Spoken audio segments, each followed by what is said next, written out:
सध्या वेदांताच्या जो प्रकल्प आहे याच्यावरून आरोप प्रत्यारोपाची राळ महाराष्ट्रामध्ये उठवली जात आहे आणि हे सगळं बघितल्यानंतर मला एका गोष्टीचं आश्चर्य वाटतं की आपण ज्या ठिकाणी सत्तेवर असतो कुठलेही मोठे प्रकल्प हे अचानकपणे कुठेही येत नसतात आणि त्याच्यामुळे आपल्या काळात झालेल्या चुकींबद्दल दुसऱ्यांना दोषी धरणं हे फारसं चांगलं आहे हे जसं मला वाटतं. त्याचप्रमाणे एक गोष्टीची मला मुद्दाम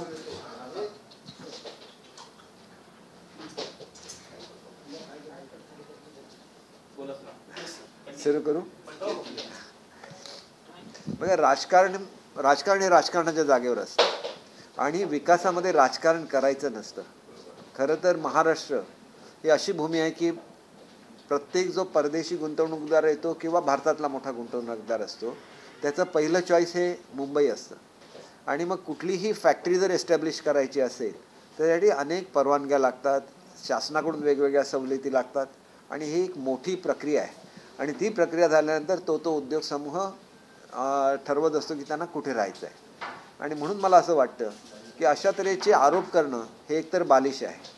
आणि जे लोक हे आरोप करतात त्यांना मला एवढंच सांगायचं आहे की तुमच्या काळामध्ये तुम्ही इन्व्हेस्टमेंटच्या संदर्भात किती सिरियस होता याचं चांगलं उदाहरण मला माहिती आहे.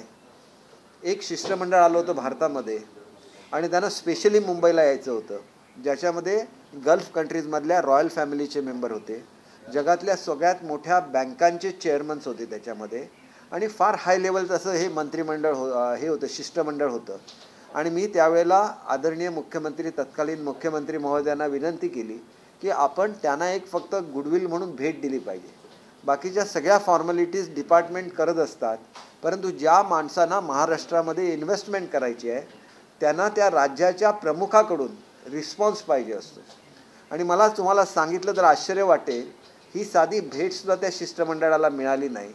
ते दिल्लीवरून मला निरोप आलेला होता की ही भेट घडवावी म्हणून. आणि मला नंतर मुख्यमंत्र्यांचे जे सचिव आहेत त्यांनी असं सांगितलं की उद्योगमंत्र्यांच्याबरोबर त्यांची भेट घडवून आणा. मी खरं तर त्या शिष्टमंडळाला निरोप पाठवला की उद्योगमंत्र्यांना तुम्ही भेटा, मी तुमची भेट घडवून आणतो. त्यांनी त्याला चक्क नकार दिला. त्यांना हेड ऑफ द स्टेटला भेटायचं असतं. म्हणजे ही लाखो, काही हजारो कोटी रुपयाची गुंतवणूक केवळ मुख्यमंत्र्यांनी वेळ नाही मिळाला म्हणून आलेलं स्पेशल फ्लाईट हे दिल्लीवरून परत जातं. ही महाराष्ट्राची स्थिती ज्या ठिकाणी होती त्यांनी असे आरोप करणं हे खरं तर फार चुकीचं आहे. हल्ली मी फारसं बोलणं टाळतो, कारण विकासामध्ये आपण एंगेज झाल्यानंतर राजकारण फारसं करायचं नसतं. परंतु राजकारण करत असताना ते कुठल्या टोकाला जाऊन राजकारण करायचं यालासुद्धा मर्यादा असते. आणि म्हणून मला असं वाटतं की ज्यांना खरोखर महाराष्ट्राच्या आणि ज्या भूमीमध्ये असे राजकीय वाद होत असतात ते यायला इन्व्हेस्टरसुद्धा कचरत असतात. आणि म्हणून खऱ्या अर्थाने तुम्हाला वाटतं ना की इथं उद्योग आले पाहिजे, इथल्या मराठी माणसाला नोकऱ्या मिळाल्या पाहिजे, तर तसं वातावरण महाराष्ट्रामध्ये निर्माण करा. आम्ही ते वातावरण निर्माण केलेलं आहे. अनेक आंतरराष्ट्रीय गुंतवणूक इथं येतील. तुमच्या काळात तुम्ही लोकांना कसं एंटरटेन करत होता याच्याबद्दल चांगली माहिती मला स्वतःला आहे, कारण मी हा घेतलेला अनुभव आहे. आणि त्या काळामध्ये मी शोधून काढेन, आता माझ्याकडे नाही आहे. मला अचानक विचारण्यात आले ज्यावेळेला मी इथे येत होतो त्यावेळेला मी सांगितलं होतं की प्रेस कॉन्फरन्स घेईन. हो, तर मी ते पत्रसुद्धा शोधून काढेन ज्याच्यामध्ये मी लिहिलेलं होतं की ह्यांना भेट द्यावी. तुम्ही साधी भेट देऊ शकत नाही. हजारो कोटी रुपयाच्या गुंतवणुकीबद्दल तुम्हाला काळजी नाही आणि मग तुम्ही असे आरोप करता. तुमच्या कुटुंबातले सदस्य असे आरोप करतात. खरं तर मी कधीच बोलत नाही, परंतु हे काय चाललेलं आहे महाराष्ट्रामध्ये. आमच्यासारखी जी लोकं जी तळमळून काम करतात महाराष्ट्रासाठी त्यांना हा प्रश्न पडतो की प्रत्येक गोष्टीत राजकारण हवं का? आणि तुम्हाला खरोखर महाराष्ट्राचं हित पाहिजे का? तुम्हाला खरोखर मराठी माणसाचं हित पाहिजे का? हे सगळे प्रश्न आमच्यासारख्या सर्वसामान्य लोकांच्या समोर येतात. परंतु ज्या लोकांना राजकारणापुढे ज्यांचं दुसरं उद्दिष्ट नाही तेच असे वाद निर्माण करू शकतात महाराष्ट्रामध्ये. आणि त्याच्यामुळे एका फुग्यापेक्षा मोठा फुगा द्यायचा वगैरे अशा स्वरूपाची जी वक्तव्य आहेत तर पवारसाहेबांनी केलेले, त्याच्याबद्दल मी काय बोलणार नाही की त्यांच्याबद्दल मला नितांत आदर आहे. परंतु त्यांनी महाराष्ट्राच्या विकासामध्ये त्यांची महत्त्वाची भूमिका राहिलेली आहे. आज या सरकारलासुद्धा त्यांनी मार्गदर्शन केलं पाहिजे की कशा रीतीने मोठे मोठे उद्योग महाराष्ट्रामध्ये आणावं. आम्ही एक ज्येष्ठ नेते म्हणून त्यांच्याकडे बघतो. एक महाराष्ट्रामधलं जसं भीष्माचार्य जसे असतात तसे ते आमच्यासाठी आहेत. आणि म्हणून त्यांच्याकडून तर, आणि मी त्यांच्यावर काम केलेलं आहे, अत्यंत पॉझिटिव्ह अशी त्यांची ॲटिट्यूड असते आणि त्यांची ॲटिट्यूड बदलण्यामध्ये सुद्धा जर हे स्थानिक लोक यशस्वी झालेले असेल तर त्याच्यासारखं महाराष्ट्राचं दुसरं दुर्दैव नाही असं मी स्वतः समजतो. आणि म्हणून आम्ही जे करू ते आम्ही करून दाखवू. अशा वादविवादामध्ये पडायची आमची इच्छा नाही. महाराष्ट्र किती बॅकफूटवर गेलेला आहे हे सर्व लोकांना माहिती आहे. इंडस्ट्रीमधल्या कुठल्याही माणसाला जाऊन विचारा. आज खरी गरज आहे ती महाराष्ट्राला पूर्वपदावर नेण्यासाठी. महाराष्ट्र ज्या उंचीवर होता त्या उंचीवर महाराष्ट्राला परत न्यायला लागेल. महाराष्ट्राची जी ग्लोरी आपण ज्याला म्हणतो की महाराष्ट्राचं जे गतवैभव आहे ते पुन्हा महाराष्ट्राला प्राप्त करून द्यायला लागेल. आणि त्यासाठी जे जे इन्फ्रास्ट्रक्चर तयार झालेलं आहे ते केवळ आमचं ज्याला 5 वर्षाचं सरकार होतं सेना भाजप युतीचं त्यावेळेला तयार झालेलं हे सगळं इन्फ्रास्ट्रक्चर आहे. आणि ते इन्फ्रास्ट्रक्चर आहे म्हणून या ठिकाणी गुंतवणुका येतील असं माझं ठाम मत आहे. आणि त्यांनी जर 15 वर्षामध्ये कुठलं इन्फ्रास्ट्रक्चर उभं केलं की ज्याच्या योगे महाराष्ट्रामध्ये इंडस्ट्रीज येऊ शकतात तर त्यांनी त्याची यादी जाहीर करावी. नाहीतर आम्ही आमच्या 5 वर्षामध्ये सेना भाजप युतीने काय केलं याची यादी जाहीर करून दाखवू. तुम्ही आता म्हणालात की मुख्यमंत्री भेटले नाही जर हेच मेन कारण असेल तर 26 जुलैला जी बैठक झाली त्यामध्ये राज्याचे मुख्यमंत्री आणि उपमुख्यमंत्री भेटले होते त्यावेळेस यशस्वी सुद्धा चर्चा झाली होती. तरी हा उद्योग मग गुजरातला का गेला नाही. मुख्यमंत्री बघा आपण एक गोष्ट लक्षात घ्या त्यांच्या प्रकल्पाबद्दल मी बोलत नाही. इन्व्हेस्टमेंट आणण्याबद्दल मागचं सरकार किती जागरूक होतं की त्याच्यामध्ये असलेले उपमुख्यमंत्री आज बोलतात. मुख्यमंत्री साहेबांचे चिरंजीव आज बोलत आहेत.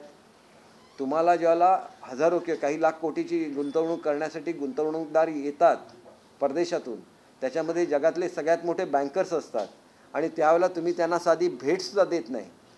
बाकीच्या गोष्टी बाजूलाच राहिल्या आणि मग ती गुंतवणूक जाते. म्हणजे किती सिरियस आहेत बघा गुंतवणुकीबद्दल आणि लोकांच्या नोकऱ्यांच्याबद्दल. आणि हे प्रसंग मी स्वतः अनुभवलेला आहे. मी कुठल्या आजपर्यंत तुम्हाला जे टी व्हीवर सांगितलं त्याच्यातले एकही गोष्ट खोटी नाही. हे मी स्वतः अनुभवलेलं आहे. आणि मुख्यमंत्र्यांच्या प्रायव्हेट सेक्रेटरीने मला सांगितलं की तुम्हाला सांगितलं की उद्योगमंत्र्यांची भेट घालू द्या. एवढ्या मोठ्या कंट्रीमधले हेड्स हे उद्योगमंत्र्यांना भेटायला काय येणार आहेत हा प्रश्न आहे. ते हाय लेवल डेलिगेशन होतं. त्यांना फक्त राज्याच्या प्रमुखांना भेटायचं होतं आणि तुम्हाला त्यांना भेटायला वेळ नसेल तर मग तुम्ही गुंतवणुका काय हे करणार. बघा प्रत्येक आलेला गुंतवणूकदार आमच्याच राज्यात गुंतवणूक करेल असं नाही पण त्यांना आमच्या काळामध्ये कोणी निग्लेक्ट केलं का. तसं असेल तर तुम्ही दाखवून द्या. मला पूर्वीचे सुद्धा असे प्रसंग माहिती आहेत की लोकांना वेटिंगवर ठेवतात 1-1 तास आणि मग ते दुसऱ्या राज्यात घेऊन गुंतवणूक करतात. असं काही वेळा घडलेलं आहे. परंतु इथं मुद्दाम असं काही घडलं आहे का त्यांना भेटी नाही दिल्या का किंवा त्यांना आवश्यक गेल्या 1 महिन्यामध्ये साधारण हे म्हणजे उदय सामंतजींकडे सुद्धा उद्योग खाते येऊन साधारण 1 महिना झाला असेल. या पिरियडमध्ये कोणी आलं होतं का ज्यांना निग्लेक्ट केलं होतं का तर तुम्ही असे आरोप करू शकता. प्रत्येक आलेला गुंतवणूकदार आमच्याच राज्यात गुंतवणूक करेल असं कंपल्शन त्याच्यावर नसतं. त्याच्यासाठी निश्चितपणे त्यांना फॅसिलिटीज द्यायला लागतात आणि राज्यांमध्ये कॉम्पिटिशन असते. अशा वेळेला एखाद्या राज्याने जादा फॅसिलिटीज दिल्या तर तो त्या राज्याचा निर्णय असतो. कारण अनेक वेळेला फॅसिलिटीज दिल्यानंतरसुद्धा टीका करणारी लोक आहेत. म्हणून आमचं उद्योग धोरण ठरलेलं आहे. आमच्या उद्योगामध्ये आम्ही किती फॅसिलिटीज कुठल्या उद्योगाला देतो ह्याच्याबद्दल धोरण ठरलेलं आहे आणि त्या धोरणाला अनुसरून महाराष्ट्रामध्ये जे जे काय चांगलं होऊ शकतं होणार आहे. आपण बघितलं की शेतकऱ्यांच्या विजेचा दर या सरकारने कमी केला. उद्या इंडस्ट्रीजचा रेट कमी करू शकतील ज्याच्यामुळे महाराष्ट्र अधिक ॲट्रॅक्टिव्ह होऊ शकेल. पण जो गुंतवणूकदार बाहेर गेला त्यांनी हे तरी सांगितलं पाहिजे की तुमच्याकडचा इलेक्ट्रिसिटीचा रेट जास्त होता म्हणून आम्ही बाहेर गेलो. तुमच्याकडे हा इन्सेंटिव्ह कमी होता म्हणून आम्ही बाहेर गेलो. शेवटी चर्चा करताना त्यांच्याशी चांगली चर्चा करा. त्याच्यामधून आम्हाला चांगलं मार्गदर्शन करा आणि महाराष्ट्र कसा पुढे जाईल ते आम्हाला सांगा. आणि ते करताना आम्ही कुठे कमी पडलो तर आम्ही महाराष्ट्र जनतेची जाहीर माफी मागू. आम्ही सत्तेवर राहण्याचा आम्हाला अधिकार राहणार नाही. परंतु वाटेल ते बोलायचं आणि काहीही सांगायचं आणि लोकांची आणि जनतेची महाराष्ट्राच्या दिशाभूल करायची. एवढी महाराष्ट्राची जनता ही अतिशय मॅच्युअर्ड आहे. असल्या भूलथापांना ते बळी पडणार नाहीत आणि तुम्ही महाराष्ट्राचा विकास करत नाही. म्हणून आम्हाला लोकांनी सांगितलेलं आहे. मी ज्या ज्या ठिकाणी सांगतो शिंदेसाहेब ज्या ज्या ठिकाणी जातात लोक आम्हाला भेटून सांगतात तुम्ही चांगला निर्णय घेतलेला आहे. आता महाराष्ट्र प्रगती करेल आणि महाराष्ट्र खऱ्या अर्थाने प्रगती करेल. आणि म्हणून असले राजकीय वेगवेगळ्या तऱ्हेच्या अफवा उठवून की त्याच्यामधून वादविवाद करून महाराष्ट्रामध्ये इन्व्हेस्टमेंट येणार नाही. त्याच्यासाठी आपण सगळ्यांनी मिळून एकत्र काम करूया एवढंच मला सांगायचं. काँग्रेसने जो आरोप केलेला आहे त्याच्यामध्ये हाच मुद्दा आहे की हाय पॉवर कमिटीची जी बैठक झाली 15 जुलैला 60,000 कोटींची कॅपिटल सबसिडी देण्यात येणार होती या प्रकल्पासाठी. वीज जर सवलत असेल, स्टॅम्प ड्युटी असेल, अशा वेगवेगळ्या सुविधा त्यासाठी देण्यात आल्या होत्या. आणि त्याच धर्तीवरती कुठेतरी मुख्यमंत्र्यांनी दावा केला होता. मग अचानक प्रकल्प गुजरातला वळता होतो. काँग्रेसचा हा आरोप आहे की हे सरकार बसवण्यामध्ये जो पैसा खर्च झाला त्याचं रिटर्न गिफ्ट म्हणून दिलेला आहे का? लोक हे बघा, हे नेहमी बोलण्याचे पद्धती असतात. असं बोललं की कोणाला तरी खरं वाटेल. आता ते खोके अमुक ओके सगळं चालूच असतं ना. लोकांना सगळं खरं काय आणि खोटं काय. शेवटी आम्हाला राज्याच्या हिताचा विचार 100% आहे. आम्ही कुठेही कमी पडलेलो नाही. आणि कॉम्पिटिशन, आमच्याशी गुजरातने कॉम्पिटिशन करू नये का, आमच्याशी कर्नाटकने कॉम्पिटिशन करू नये का, आमच्याशी आंध्र प्रदेशने कॉम्पिटिशन करू नये का, हे आम्ही सांगितलं का गुजरातमध्ये न्या म्हणून. कशाच्या बेसिसवर म्हणता, म्हणजे केवढा पोरकटपणाचा हा सवाल आहे की तुम्ही म्हणता की गुजरातला गिफ्ट दिली, म्हणजे आम्ही सांगणार तिथं ते जाणार आहेत का इंडस्ट्री. आम्हाला वाटतं की आमच्याकडे यावं. असं असताना ते ज्यार्थी गुजरातला गेले त्यांनी आमच्यापेक्षा चांगलं पॅकेज दिलं असावं. ते तुम्ही त्या इन्व्हेस्टरला विचारा का गेलं ते. आम्ही अजिबात जायला सांगितलेलं नाही. आणि ते जाऊ नये म्हणून अजून काय करायचं असेल तुम्ही सांगा. आज आमची ती करायची तयारी. शरद पवार म्हणतात की ठाकरे सरकारच्या मंत्रिमंडळात मंत्री असलेले लोक आता अशा पद्धतीनं म्हणतात की त्यामुळे जो हा प्रकल्प झाला त्यावेळेस त्या सरकारने चुकीचं केलं. तर हे काही शानपणाचं लक्षण नाहीये. मुख्यमंत्र्यांकडे इशारा आहे. हे बघा, असं आहे की मुख्यमंत्री ना कधी उद्योग डिपार्टमेंटचे मंत्री होते, ना उदय सामंत उद्योग खात्याचे मंत्री होते. हे जे खातं आहे हे आदरणीय देसाई साहेबांकडे होतं. आणि जर देसाई साहेब मंत्री असतील तर त्यांच्या मंत्रिमंडळाचे निर्णय, त्यांच्या खात्याचे निर्णय हे ते स्वतः घेत असतात. असं म्हणण्याचं कारण काय हे मला तरी समजलं पाहिजे ना. मी ज्याला प्रवक्ता म्हणून उत्तर देतो त्याला मलासुद्धा त्याच्यामधलं कारण समजलं पाहिजे. केवळ ते जर MSSRDCचे मंत्री असतील शिंदेसाहेब तर ते उद्योगाच्या बाबतीत कसं बोलू शकतात. प्रत्येकजण आपलं खातं हे इंडिपेंडंटली सांभाळत असतं. फार तर मुख्यमंत्री आणि उद्योगमंत्री हे भेटत असतात. आणि जी हाय पॉवर कमिटी महाराष्ट्रामध्ये आहे, मी स्वतः अर्थ खात्यामध्ये काम केलेलं आहे. प्रत्येक हाय पॉवर कमिटीच्या मीटिंग मी अटेंड केलेल्या आहेत. कारण अर्थ खात्याचे मंत्री, अर्थ खात्याचे राज्यमंत्री, मुख्यमंत्री, उद्योग खात्याचे मंत्री आणि उद्योग खात्याचे राज्यमंत्री आणि उरलेले सगळे सचिव असतात. हीच हाय पॉवर कमिटी आहे जी इंडस्ट्रीला क्लिअरन्स देते. ते क्लिअरन्स देत असताना याच्यामधला कुठलाही मंत्री आता त्याच्यामध्ये नाहीच आहे. तुम्हाला दाखवा एकनाथ शिंदेंकडे आहे का अर्थ खाता आहे का, नाही आहे. मग ते त्या मिटिंगला काय येतील. उदय सामंतांच्याकडे इंडस्ट्री किंवा फायनान्स आहे, दोनापैकी एक खातं आहे का, नाही आहे. पवारसाहेब हे फार मॅच्युअर्ड पॉलिटिशियन आहेत. त्यांना ह्या सगळ्या गोष्टीची माहिती आहे. तरी पण पवारसाहेब म्हणतील ते खरं असणार अशी महाराष्ट्राची जनता गृहीत धरते. असं असेल तर त्यांनी जाहीर करावं की हाय पॉवर कमिटीमध्ये हे मेंबर असतात का म्हणून.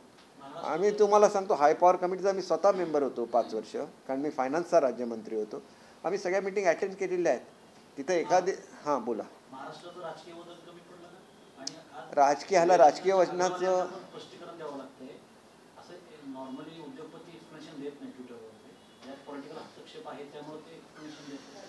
नाही, असं बिलकुल नाही. बघा, मी तुम्हाला असं सांगतो की त्यांना ज्या वेळेला असं सांगावंसं वाटतं त्या अर्थी महाराष्ट्राने त्यांना चांगली ट्रीटमेंट दिलेली आहे. आणि महाराष्ट्राने चांगली ट्रीटमेंट देऊनसुद्धा आपण बाहेर जातो आहे ही जर खंत त्यांच्या मनामध्ये असतील, कारण स्वतः ते मुंबईमध्ये राहतात. शेवटी एक गोष्ट लक्षात घेतली पाहिजे, मुंबईमधला जो मनुष्य राहतो किंवा जो उद्योगपती मुंबईमध्ये राहतो त्याचा पहिला चॉईस महाराष्ट्रच असतो. आणि शेवटी ते इंडस्ट्री आहे, त्याला जर अधिकच्या सवलती दिल्या तर ते आधी कधी आपल्या इंडस्ट्रीचं हित बघणार. त्याच्यामुळे तरी त्यांना वाटलं असेल, गिल्टी वाटलं असेल की मी महाराष्ट्रामध्ये राहतो, माझं फॉर्च्यून महाराष्ट्रामध्ये झालेलं आहे आणि तरी मी महाराष्ट्राच्या बाहेर गेलो म्हणून मला अधिकचं काहीतरी महाराष्ट्राला द्यायचं आहे. तर त्याला लॉलीपॉप किंवा त्याला मोठा फुगा म्हणत नाहीत. ती त्यांची एक कमिटमेंट आहे. एका चांगल्या उद्योगपतीची ह्या राज्याला दिलेली कमिटमेंट आहेत, कारण ते राज्याचे नागरिक आहेत. पण तुम्ही असं कसं म्हणू शकता की लहान फुगा वाटला म्हणून मोठा फुगा देण्याचं आश्वासन. हे सगळं मला तर स्वतःला पटत नाही. आणि त्याच्यामुळे मला असं वाटतं की अशा प्रेस कॉन्फरन्सेस घेण्याची पाळी माझ्यावर येता कामा नये. मी अनेक ज्यावेळेला डिफिकल्ट प्रसंग होते त्यावेळेला घेतलेला आहे. पण आता मला खरोखर खात्री झाली की कुठेतरी महाराष्ट्राच्या जनतेची दिशाभूल करण्याचा प्रयत्न चाललेला आहे. आणि जे लोक गल्लेबोळी फिरत आहेत आणि वेगवेगळं काहीतरी बोलत होते त्यांना आता कधीतरी वाटायला लागलं की गद्दार शब्दातला हे संपला, खोके शब्दातला इंटरेस्ट संपलेला आहे आणि मग काहीतरी एखादा इश्यू घ्यायचा आणि त्याच्यावरून वातावरण भडकावायचं. याच्या पलीकडे त्यांनी महाराष्ट्रामध्ये काहीही काम केलेलं नाही आहे आणि ही वस्तुस्थिती आहे. आणि म्हणून असे जे लोक असतात जे 2.5 वर्षामध्ये काही करू शकले नाही, साधं लोकांना भेटू शकले नाहीत, ते आज रस्त्यावर उतरून हे सगळे इश्यूज आणतायत. एक इंडस्ट्री गेली तर अशा 10 इंडस्ट्री आणण्याची महाराष्ट्रामध्ये धमक आहे. आम्ही ते आणून दाखवू. अग्रवालांबरोबर संवाद पुन्हा सुरू झाला आहे का? म्हणजे की त्यांनी ज्या पद्धतीनं आता गुजरातला जाण्याचा निर्णय घेतलाय, आता तुम्ही म्हणालात की इथलं पॅकेज तर माहिती आहे, गुजरातने चांगलं पॅकेज दिलं असावं, मग त्याच्यावर पुनर्विलोकन करण्यासाठी पुन्हा संवाद केलाय का त्यांच्याशी महाराष्ट्रात परत यावं? हा संवाद उद्योगमंत्र्यांनी करायचा असतो. उद्योगमंत्री हे स्वतः प्रेस कॉन्फरन्स घेणार आहेत आणि त्यांच्या स्तरावर काय झालं हे त्याची माहिती देणार आहेत. मी तुम्हाला जनरल प्रेस कॉन्फरन्स अशासाठी घेतली की राजकारण कुठेपर्यंत आणायचं आणि राज्याच्या प्रगतीमध्ये राजकारण आणायचं की नाही याचा विचार प्रत्येकाने केला पाहिजे. ज्या राज्यामध्ये अशा तऱ्हेचं राजकारण चालतं त्याच्यामध्ये इंडस्ट्रीज इन्व्हेस्टमेंट करत नाही, ही वस्तुस्थिती आहे जगभरातली. आणि म्हणून आपण एक स्थिर सरकार दिलेलं आहे. इन्व्हेस्टमेंट खूप येतील आणि आम्ही मुख्यमंत्री त्याच्यासाठी विशेष प्रयत्नसुद्धा करतील, उपमुख्यमंत्री करतील, सगळेच करतील. परंतु एखादा कुठला तरी इन्सिडन्स घडावा आणि त्याच्यामधून काहीतरी राजकारण पेटवावं असा हा प्रकार आहे आणि त्याच्यामुळे महाराष्ट्रातल्या जनतेला कळावं खरं काय आहे. आणि म्हणून मी तुम्हाला सांगितलं इथं तर असं आहे की कॉम्पिटिशन होती कुठल्या राज्यामध्ये गुंतवणूक करायची ह्याच्यावर. महाराष्ट्रामध्ये गुंतवणूक करायला आलेल्या लोकांना तुम्ही भेटत नाही, म्हणजे तुमचं सरकार कसं होतं ह्याचे उत्कृष्ट उदाहरण आहे.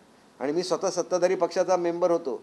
मी जर एवढ्या तळमळीने सांगतो की ही इन्व्हेस्टमेंट महाराष्ट्रामध्ये आली पाहिजे, एवढं मोठं शिष्टमंडळ परदेशातून आलेलं आहे, त्यांना केवळ तुम्हाला भेटून ओके करायचं होतं आणि नंतर त्यांनी वेगवेगळ्या ॲव्हेन्यूज ठरवल्या असत्या कुठल्या कुठल्या क्षेत्रामध्ये इन्व्हेस्टमेंट करायची. अशी ओपन ऑफर घेऊन कोणी येत नाही भारतामध्ये. आणि ते ज्यावेळेला येतात आणि तुम्ही साधी त्यांना भेटसुद्धा देत नाही, तुम्हाला नैतिक अधिकार आहे का हे बोलण्याचं, तुमच्या मुलाला नैतिक अधिकार आहे का हे बोलण्याचं, हा महाराष्ट्रातल्या जनतेने त्यांना प्रश्न विचारला पाहिजे. मी सांगतो हे जर खरं असेल तर मग ते स्वतः मुख्यमंत्री किती सिरियस होते. मी खरं तर त्यावेळेच्या मुख्यमंत्र्यांबरोबर बोलणं मला अतिशय आदर आहे. पण असलं राजकारण करत असला तर आमच्यासारख्या कार्यकर्त्याला बोलायला लागतं, कारण आमची तळमळ आहे महाराष्ट्राच्या हिताची. ते पत्र तुम्ही खुलं करणार का जे मुख्यमंत्री? आता मला ते पत्र शोधायला लागेल, परंतु मी त्या लोकांना निश्चितपणे जे आलेले होते त्यांना घेऊन, म्हणजे ते स्कॉटलंडचे होते उद्योगपती, ते जे त्या लोकांना घेऊन आले होते ते जर भारतामध्ये आले मी 100% त्यांना तुमच्यासमोर आणेन. आणि त्यांनी स्पष्ट शब्दात नकार दिला उद्योगमंत्र्यांना भेटायला. आणि ते जो हाय लेवल डेलिगेशन होतं त्यांना राज्याच्या प्रमुखाला भेटायचं होतं. तुम्ही एवढ्या निष्काळजीपणे हजारो कोटी रुपयाची गुंतवणूक घालवता राज्यामध्ये येणारी, आणि तुम्ही एखादी कॉम्पिटिशनमध्ये एखादी इंडस्ट्री बाहेर गेली की त्याचा इश्यू करणार. कुठलं राजकारण आहे हे आणि कसली प्रगती कसला विकास आहे हा, त्याचा विचार झाला पाहिजे. शरद पवारांनी एक स्टेटमेंट केलेलं आहे की ज्या प्रकारे निकाल लांबणीवर जातोय, तारखावर तारखा पडतायत, 2-2.5 वर्ष तरी निकाल लागणार नाही असं वाटू लागलंय, असं ते म्हणाले. नाही, हे बघा, ते एक मॅच्युअर्ड पॉलिटिशियन आहेत. मी ज्याप्रमाणे उद्धव साहेबांवर बोलत नाही तसं मी पवार साहेबांबरोबर सुद्धा बोलणार नाही असं सांगितलेलं आहे. खरं तर कोर्टाबद्दल कोणीही काही कॉमेंट्स करू नये, हे एक पद्धत असते. अशा परिस्थितीमध्ये त्यांनी असं म्हणणं, हे ते ज्येष्ठ आहेत त्याच्यामुळे ते बोललेले असले तरी माझं जनरलच मला असं वाटतं की कोर्टामध्ये एखादं प्रकरण चालू असताना त्याच्यावर कोणीही कॉमेंट न करणं हे आजपर्यंत पाळलं गेलेलं आहे महाराष्ट्रामध्ये आणि सगळ्यांनीच ते पाळावं. आणि आपल्याला माहिती असेल की ज्या निकालाबद्दल आपण बोलतो, सिमिलर एक निकाल झालेला होता सुप्रीम कोर्टामध्ये. ती केस 7 वर्ष चालू होती, आपल्याला सुद्धा माहिती आहे. 7 वर्ष कारण काय आहे, ते घटनापीठ आहे, त्याच्यामध्ये अनेक गोष्टींवर खल होतो आणि त्यावेळेला जो निर्णय होतो त्याच्यामधून लोकशाही मजबूत होते. त्याच्यामुळे हा एखादा निकाल किंवा ही एखादी केस एखाद्या राज्याबद्दल मर्यादित नसते, तर त्याचा परिणाम हा संपूर्ण देशावर होत असतो. त्यामुळे अत्यंत काळजीपूर्वक हे सगळं केलं जातं आणि हे करत असताना त्याचे निश्चितपणे चांगले परिणाम हे लोकशाही मजबूत होण्यामध्ये होत असतात. थँक्यू, आभारी. अभी मैं शॉर्ट में बोलता हूँ, सब लोगों को आजकल मराठी समझती है. और हमने ये किया है कि कंपलसरी मराठी किया है, 50 मार्क्स का सब्जेक्ट. आपने कहा कि पिछले सरकार जो है वो तवज्जो नहीं देती थी, मुख्यमंत्री मिल नहीं पाते थे, क्या यही कारण है कि प्रोजेक्ट जो है बाहर चले गए? नहीं, ये प्रोजेक्ट की मैं बात नहीं कर रहा हूँ. एक हाई लेवल डेलीगेशन आया था इंडिया में जिसमें जो गल्फ कंट्रीज़ के रॉयल फैमिलीज़ है वो और top bankers of the world वो उसमें शामिल थे और उनको खाली हेड ऑफ़ द स्टेट को मिलना था.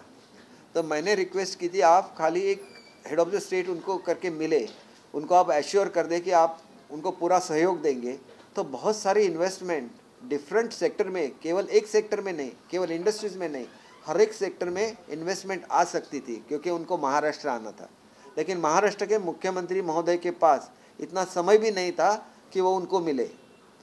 उनके पीएस ने मुझे बोल दिया कि उनको बोलिए कि उद्योग मंत्री से मिले। इतना हाई लेवल डेलीगेशन कभी उद्योग मंत्री से मिलने नहीं आता है इतने दूर से। वो लोग दिल्ली से वापस चले गए। तो इसीलिए मुझे महाराष्ट्र की जनता को बोलना है कि ऐसे लोग जो इतने बेफिक्र है महाराष्ट्र में आने वाले इन्वेस्टमेंट के बारे में, अगर एक प्रोजेक्ट बाहर जाता है कंपटीशन की वजह से, तो उसका ही वो पॉलिटिक्स बना रहे हैं, तो वो कितने सीरियस थे महाराष्ट्र में आने वाले इन्वेस्टमेंट के बारे में, इसका एक एग्जाम्पल है। और इनके बारे में सोचना चाहिए कि लोगों को एक भगवान का शुक्रिया अदा करना चाहिए कि ऐसे वाले लोग चले गए जो इन्वेस्टर को मिलते भी नहीं थे, और वही लोग जाके आज रास्ते पे घूम रहे हैं, बोल रहे हैं कि इन्वेस्टमेंट बाहर जा रही है। जो खुद इन्वेस्टमेंट के लिए एक उनको कितना समय निकालना था, ज़्यादा से ज़्यादा आधा घंटा, बट ये बहुत हाई लेवल डेलीगेशन था। और मैं खुद इसका गवाह हूँ। मैंने खुद डेट मांगी थी उनकी इस मीटिंग के लिए, और उनके पीएस ने मुझे बोला था आप उद्योग मंत्री से मिलिए, उन्होंने रिफ्यूज़ कर दिया। तो ये स्थिति थी उस गवर्नमेंट की। और ये ऐसा गवर्नमेंट है कि ये गवर्नमेंट पॉजिटिव है। आज जितना भी इंफ्रास्ट्रक्चर महाराष्ट्र में बना है, शिवसेना भाजपा के कार्यकाल में बना हुआ है, वो 2.5 साल में कुछ भी नहीं बना। इन्वेस्टमेंट कहाँ आती है? जहाँ पे बेस्ट ऑफ द इंफ्रास्ट्रक्चर बनता है। तो बेस्ट ऑफ द इंफ्रास्ट्रक्चर जब देवेंद्र फडणवीस जी मुख्यमंत्री थे उस वक्त बना था, और उसको आज पूरा कर रहे हैं एकनाथ शिंदे जी। आप देखिए हर एक प्रोजेक्ट कंप्लीट हो रहा है, टाइम फ्रेम में कंप्लीट हो रहा है। कल बहुत सारी इन्वेस्टमेंट आएगी महाराष्ट्र में, तो इसका आप क्रेडिट उनको नहीं देंगे या आप खुद ले लेंगे? जो आप मिलते भी नहीं थे किसी को, तब मिलते नहीं थे, आज आप रास्ते पे घूम रहे हैं। आज आपके परिवार के लोग रास्ते पे घूम रहे हैं और पॉलिटिक्स कर रहे हैं। यही मुंबई के बारे में आपकी आत्मीयता है क्या? यही आपकी महाराष्ट्र के बारे में आत्मीयता है क्या? ऐसे सवाल मेरे जैसे सामान्य जो कार्यकर्ता है उनके मन में आता है। तो ऐसा मत बोलिए, हमें भी बोलना आता है, हमें भी बहुत चीज़ें मालूम रहती है। तो हम हर बार उसका पॉलिटिक्स नहीं बनाते। हम लोग सीरियसली महाराष्ट्र को वही ऊंचाई पे लेके जाना चाहते हैं जहां उसकी पास्ट ग्लोरी जो है उसको हम लोग रिस्टोर कर सके। आज महाराष्ट्र पिछड़ रहा है बाकी स्टेट की तुलना में, इसीलिए प्रोजेक्ट बाहर जा रहे हैं ना। इसका क्रेडिट तो आपको जाता है जिन्होंने 2.5 साल में कुछ भी इंफ्रास्ट्रक्चर पे काम नहीं किया। और आप कैसे ऐसे बोल सकते हैं कि हम इसके लिए जिम्मेदार हैं? तो आप जिम्मेदार है, हम आपको एक्यूज़ नहीं करते हैं। इसमें कंपटीशन रहता है। कोई भी जब प्रोजेक्ट आता है, या तो वो कर्नाटक में जाता है, या तो आंध्र प्रदेश में जाता है, या तो गुजरात में जाता है, या तो वो महाराष्ट्र में आता है, लेकिन हर किसी का फर्स्ट चॉइस महाराष्ट्र ही रहता है। और महाराष्ट्र में इतनी कैपेसिटी है कि हम इससे भी बड़े प्रोजेक्ट लाएंगे। और जो एक क्रिटिसाइज़ कर रहे हैं कि जो वहाँ के उद्योगपति थे वो मुंबई में रहते, तो उनको जब ज़्यादा फैसिलिटीज़ मिलेंगी तो ही महाराष्ट्र के बाहर जाएंगे। लेकिन उनको भी आज ये एहसास हुआ है कि ये स्टेट मेरा है, इसमें मुझे कुछ करना है, इसीलिए उन्होंने वो स्टेटमेंट दिया है। ना तो हमने उनको बोला है कि ये स्टेटमेंट दे दे। ये अटैचमेंट है महाराष्ट्र का, हर उद्योगपति का महाराष्ट्र की तरफ। तो मुझे ऐसे लगता है इसको कॉम्पेंसेट होना ही होना है, और आगे चल के कुछ करना है तो सीएम, डेप्यूटी सीएम और उद्योग मंत्री करेंगे। दसरा मेळावा कुठं होणार आहे? नेमका बीकेसीवरून होणार आहे की शिवसेनेवरून काही ठरलंय सर? मला एवढंच माहिती आहे की बाळासाहेबांचे विचार घेऊन शिंदे साहेबांनी एक मोठा लढा उभा केला महाराष्ट्रामध्ये। बाळासाहेबांच्या ज्या प्रथा परंपरा ज्या बाळासाहेबांनी सुरू केल्या त्यासुद्धा तशाच चालू ठेवण्याचं खऱ्या अर्थाने काम कोण करणार असेल तर ते शिंदे साहेब करू शकतात, आणि त्यांना तो नैतिक अधिकार आहे।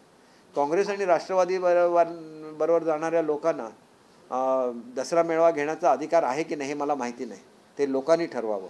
आणि उद्या जर घेतला तसा मेळावा तर काँग्रेस आणि राष्ट्रवादी त्यांच्या स्टेजवर जाणार आहे का, त्याचा निर्णय सुद्धा त्यांनी घेतला पाहिजे ना। वेगवेगळ्या विचारसरणीचे लोक केवळ सत्तेसाठी ज्यावेळेला एकत्र येतात तेव्हा जनता सुद्धा त्याचा विचार करत असते, आणि बाळासाहेबांनी हे घडायला दिलं असतं का हा सुद्धा प्रश्न आहेच की काँग्रेस आणि राष्ट्रवादीला बरोबर घेऊन दसरा मेळावा होतो का? मग आज त्यांना सोडा आणि उद्या दसरा मेळावा करा। Thank you sir. एक सवाल है, आप एजुकेशन मंत्री है, यूपी की योगी सरकार ने मदरसों का मॉडर्न एजुकेशन के लिए सर्वे कराने का फैसला किया था।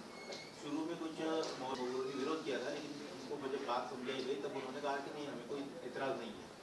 तो महाराष्ट्र सरकार की इस बारे में ऐसा कोई सोच रही है कि उसमें एडवांस एजुकेशन देने के लिए सर्वे करा जाए या उनको मनाया जाए, उनके साथ पहले बैठक करके डिस्कस करेंगे, ऐसा कुछ? हमने ऐसे बोला है कि महाराष्ट्र एक प्रोग्रेसिव स्टेट है। आज भी हम 8 लैंग्वेज में एजुकेशन देते हैं। नेक्स्ट ईयर से हम लोग 10 लैंग्वेजेस में एजुकेशन देंगे और उर्दू भी उसमें से एक लैंग्वेज है। देखिए, मदरसा ये जो उनकी टीचिंग रहती है वो टीचिंग धर्म की टीचिंग है, उसके लिए मदरसा होता है, लेकिन वहाँ पे फॉर्मल एजुकेशन भी होना चाहिए। वो गवर्नमेंट का जो सिलेबस रहता है उसके हिसाब से वो एजुकेशन होता है। तो मैंने अपने लोगों को बोला है कि आप देखिए कि हर जगह पे ये सही ढंग में एजुकेशन दिया जाए, क्योंकि बच्चा चाहे किसी भी कौम का हो वो डेवलप तब होता है जिस वक्त उसको सही नॉलेज मिलता है। और ये सही नॉलेज का जो करिकुलम है वो गवर्नमेंट ही बनाती है। और हम लोग ज़रूर इस चीज़ का मैंने ये करने के लिए बोला है टू कंफर्म दोज फैक्ट्स कि बच्चे हमारे स्कूल से निकल गए और मदरसा में जाके वो रेगुलर करिकुलम है वो नहीं पढ़ रहे, तो उसके बारे में हम उनको कन्विंस करेंगे और देखेंगे कि अगर उनको लाइफ में आगे बढ़ना है तो उनको फॉर्मल एजुकेशन लेना ही पड़ेगा। तो मतलब क्या आपके अधिकारी है वो मतलब एक तरह से सर्वे कर रहे हैं कि मदरसों में क्या पढ़ाया? नहीं, ये तो एक न्यूज़ आया था, हकीकत है या नहीं मुझे मालूम नहीं है, लेकिन मैंने तुरंत ही मैसेज दिया था कि आप इसको कंफर्म कीजिए और किसी वजह से अगर बच्चे स्कूल में नहीं आ रहे हैं तो उनको आना चाहिए स्कूल में। और किसी मदरसे में अगर वो रेगुलर टेक्स्ट पढ़ाना चाहते हैं तो उनको भी हमारे अगर नॉर्म्स को कंप्लीट करे तो वहाँ पे जाके भी लोग पढ़ा सकते हैं, ऐसे बिल्कुल नहीं है। उर्दू में पढ़ा सकते हैं, अगर वो मदर टंग उनकी है तो उसमें पढ़ा सकते हैं, उसमें कोई भी इतराज़ हमको नहीं है।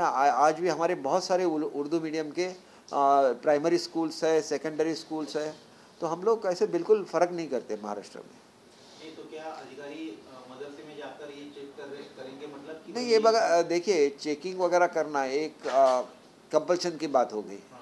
आपको लोगों का मन जीतना चाहिए, उनको कन्विंस करना चाहिए। जैसे आपने बोला कि यूपी में उनको कन्विंस किया, तो हम भी कन्विंस कर सकते हैं। हमारे पास उनसे बड़ी यंत्रणा है यहाँ पे। कि मतलब क्या-क्या एडवांस जैसे पता कि सब्जेक्ट उनको पढ़ाए जा रहे कि नहीं?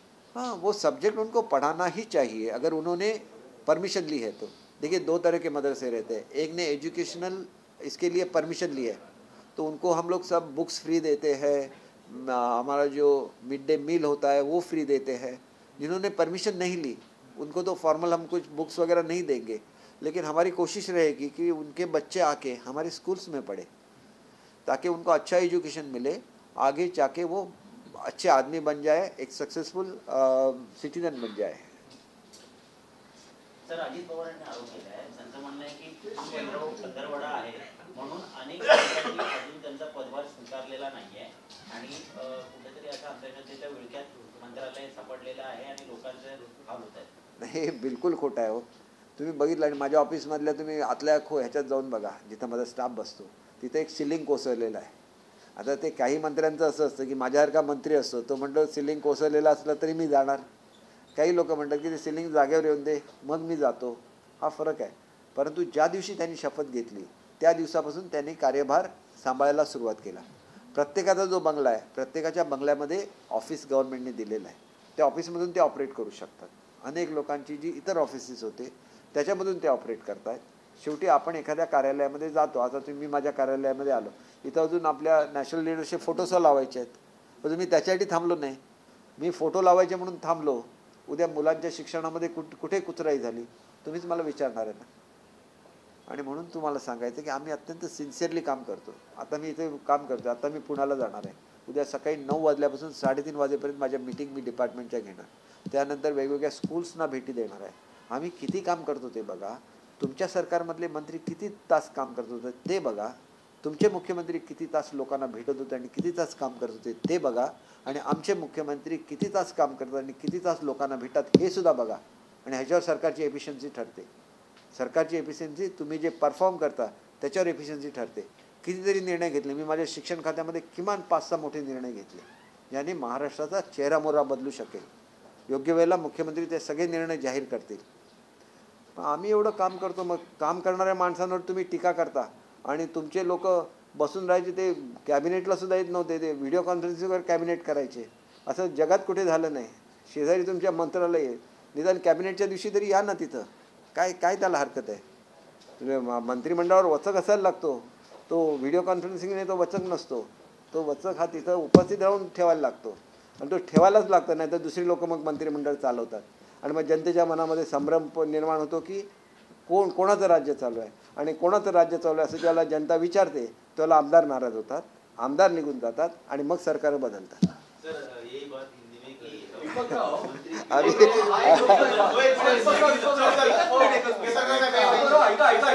कि तुम्हीच एक चांगला मुद्दा उपस्थित केला. बसा एक मिनिट. मला गुंतवू नका. तुम्ही हसून बोललात ना की विषय एकच आहे. तुम्ही आता बोलला की मंत्रिमंडळात वचक असावा लागतो. मुख्यमंत्र्यांचा वचक, बरं मंत्रिमंडळात वचक कोणाचा होता गेल्या सरकारमध्ये? हे बघा, वचक ज्यांचा होता ना त्याच्यामुळे लोक नाराज झाले, आमदार नाराज झाले आणि ते निघून गेले. प्रश्न नाही. आता मी कशाला सांगायला, जे तिथं व्हिडिओ कॉन्फरन्सिंग नाही करणार आणि प्रत्यक्ष जे उपस्थित राहणार लोक त्यांनाच प्रश्न विचारणार ना. आम्हाला टी व्हीवर बोलायची सवय नसते भारतीय लोकांना, त्यांना प्रत्यक्ष माणसाची बोलायची सवय असते. आणि ते जे नातं आहे, वचक कोणाचा होता, वचक कोणाचा होता ते आता त्यांना सपोर्ट करतायत ना. हे झालं, आता कुठला महिना चालू आहे त्याच्यामुळे हे करणं, हे कोण बोलतात तुम्हाला माहिती आहे ना. माझ्या तोंडून नावं कशाला बदलतात?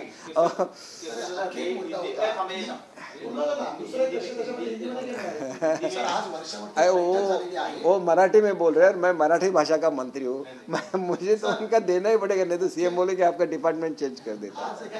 आज केंद्रीय मंत्री नारायण राणे यांनी भेट घेतली मुख्यमंत्र्यांची सकाळी वर्षा बंगल्यावर. अशी चर्चा सुरू आहे की मुख्यमंत्री, उपमुख्यमंत्री आणि स्वतः नारायण राणे हे 3 मंत्री पंतप्रधानांची भेट घेणार आहेत. कितपत तथ्य आहे? हे बघा, ते सुद्धा उद्योग खात्याचे मंत्री आहेत आणि एका विशिष्ट मर्यादे पुढचे म्हणजे जवळजवळ 75% जास्त इंडस्ट्रीज ह्या त्यांच्या अखत्यारीमध्ये येतात आणि त्याच्यामुळे त्यांनी जर इनिशिएटिव्ह घेतला ते महाराष्ट्राचे सुपुत्र आहेत.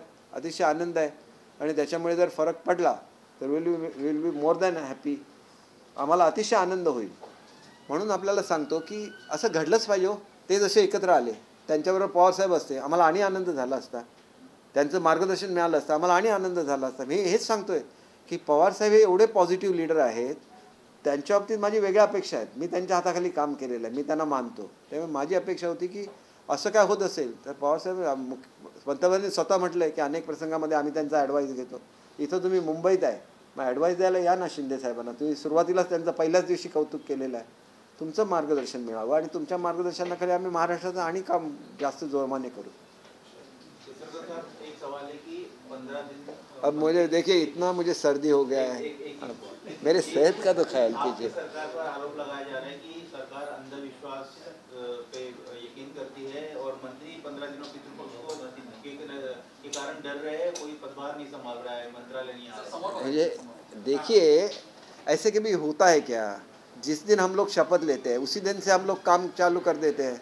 अभी देखिए, मैंने मेरे ऑफिस में आप आइए और मेरा जहाँ पे स्टाफ बैठता है वहाँ देखिए, वहाँ पे एक सीलिंग नीचे आ गया है, फिर भी मैं बैठ गया. हर एक मंत्री ऐसे नहीं करता है, वो उसको रिपेयर करते हैं, बाद में वो आते हैं. तो रिपेयरिंग तो होना चाहिए, पेंटिंग तो होना चाहिए. तब तक उनके लिए ऑफिसेस दिए हुए, जो भी बंगलोज है गवर्नमेंट बंगलोज, उसमें मिनिस्टर का ऑफिस रहता है, so they can operate from there. और वहाँ पे जब हम लोग काम करते हैं, आप मेरे बंगलों पे आइए, 1 इंच का जगह आपको नहीं मिलेगा, पूरा बंगला लोगों से भर जाता है, क्योंकि वहाँ आने में पास नहीं लगता है, लोग फ्रीली वहाँ पे आ सकते हैं. तो यहाँ पर हर एक के काम करने का ये अंदाज़ है, लेकिन मिलना तो चाहिए. अजित पवार तो सरकार को बार-बार यही बोल रहे कि सरकार जो है मंत्री आ नहीं रहे. देखिए, अभी आप तो मुझे पा रहे हैं, ये मेरा ऑफिस है. मैंने आज तक कितने मीटिंग किए, आप मेरे स्टाफ को पूछिए. यहाँ से मैं सीधा जाऊँगा पूना. पूना में मेरे सुबह 9 बजे से मीटिंग है, 3:30 बजे से. 3:30 बजे के बाद मैं ऑफिशियल प्रोग्राम्स कर रहा हूँ. तो हम लोग इतना काम कर रहे हैं, तो उसको भी देखिए ना. हमने कितने सारे निर्णय लिए हैं जिससे महाराष्ट्र की जो छोटे बच्चे हैं उनका भवितव्य हमें बनाना है. इसलिए काम तो करना ही पड़ेगा और हर मिनिस्टर काम कर रहे हैं. ये जो बोल रहे हैं गलत है.